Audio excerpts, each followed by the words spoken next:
حطيت الزيت على النار اهوت لحد ما قدحته، ونزلت بمعلقه التوم، وبعد كده شوحتها هي. هنزل بقى ايه بحبه خل، قيمه معلقه كده حلوه اهيت، معلقه كبيره خل. وبعد كده هنزل بالكبده اهيت، خطيره ريحتها فظيعه بصراحه ربنا والله. بصوا بسم الله ما شاء الله اللهم بارك. هفردها بقى كده علشان خاطر ايه تاخد من التوم والزيت. افردها كويس افكها من بعضها. بصوا بسم الله ما شاء الله اللهم بارك، ريحتها فظيعه، ريحتها جميل. بصوا زي ما انتم شايفين كده لونها غير اهوت. هحط بقى التوابل بتاعتها، هحط لها الملح والكمون والفلفل والكزبره الناشفه اهوت. ريحتها فظيعه، التوم مع الخل مع على النار مخلي البيت جميل.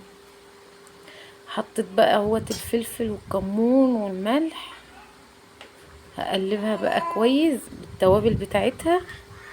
التوابل اما اتحطت نطقت ريحتها بسم الله ما شاء الله اللهم بارك، خطيرة يا بنات.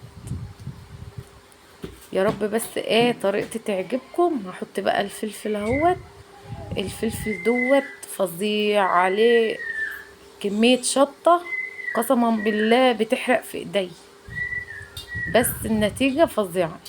بسم الله ما شاء الله اللهم بارك، طعمها رهيب جميل. هقلبها بقى كويس كده زي ما انتم شايفين. هجيب بقى ايه الليمونية هعصرها عليها، هعصر الليمونية كده تديها طعم جميل اهوت. بس يا محمد زي ما انتم شايفين كده اهو، الليمونية دي بتخليها في حتة تانية. هقلبها بقى،